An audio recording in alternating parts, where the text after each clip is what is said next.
July 22, 2011. On a quiet island in Norway, surrounded by cold water and open sky, hundreds of teenagers gathered for what was supposed to be one of the safest experiences imaginable. A youth camp, a political retreat, a place to learn, debate, and build the future.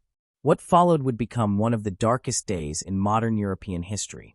But this story is not centered on the attacker. This is the story of the young people who survived. The teenagers who made impossible decisions under terror. The ones who escaped not through strength, but through intelligence, instinct, and courage. This is the Norway Island youth survivors. Utøya Island sits quietly in Tirafjorden, a lake west of Oslo. For decades, it had been used as a summer retreat for youth political organizations. Parents trusted it. Leaders trusted it. Norway itself trusted it.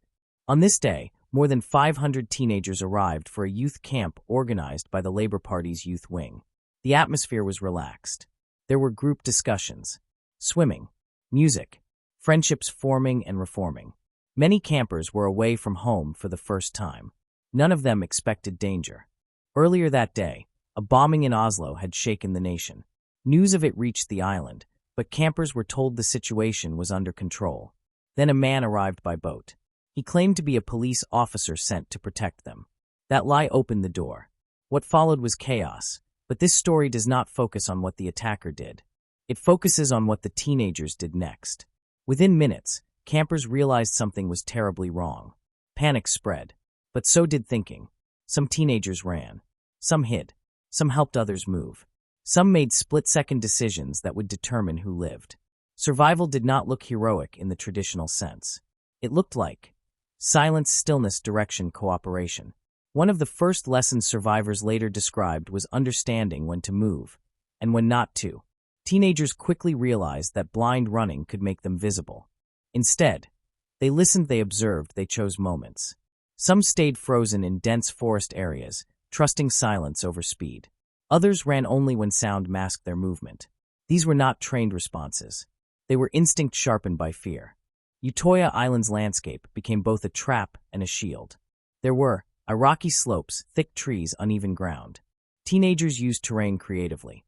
Crawling instead of standing, using rocks as barriers, positioning themselves where lines of sight were blocked. Several survivors later said they stayed alive simply because they chose where to be, not just how fast they moved. One of the most powerful survival factors was collective decision-making. Older teens guided younger ones. Strangers worked together. Leadership emerged organically. Some whispered plans. Some took responsibility for others' fear. Some stayed behind longer to help others escape. No one was thinking about themselves alone. At one point, many teenagers faced an impossible choice. Stay on land, or enter the water. The lake was cold. The swim was long, but the land felt unsafe. Some chose the water. They swam quietly. They floated motionless. They used clothing for buoyancy. They followed each other's breathing rhythms to stay calm. Several survived purely by conserving energy and avoiding panic. Others survived by blending into the island itself. They lay flat against rock. They hid under vegetation. They pressed themselves into the shadows. Some survivors said later, "I didn't feel brave. I felt invisible." And invisibility saved them. Phones became lifelines, but also risks. Teenagers turned off sounds, texted instead of calling, shared locations quietly. Some sent final messages to parents. Some coordinated movement through short texts. Some used phones only to listen. Technology became both connection and concealment. For many, survival meant waiting. Waiting without moving. Waiting without knowing. Waiting while time stretched endlessly. This was psychological endurance. Heartbeats felt loud. Breathing felt dangerous. Thoughts raced. Yet many teenagers controlled their fear long enough to survive. Eventually, rescue teams arrived. Police boats. Civilian boats. Helicopters overhead. Teenagers emerged slowly. Some could not speak. Some collapsed. Some were in shock. Many didn't realize they had survived until much later. Survival did not end with rescue. The hours afterward were filled with confusion, a grief, survivor's guilt. Teenagers searched for friends, counted names, waited for answers. Some learned instantly who was gone. Others waited days. Many survivors asked the same questions. Why me? Why not them? Did I make the right choice?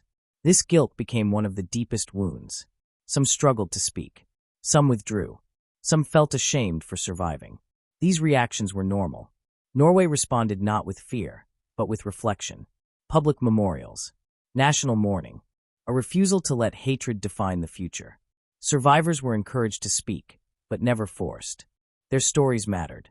Healing looked different for everyone. Some returned to activism. Some avoided public attention. Some required years of therapy. There was no timeline.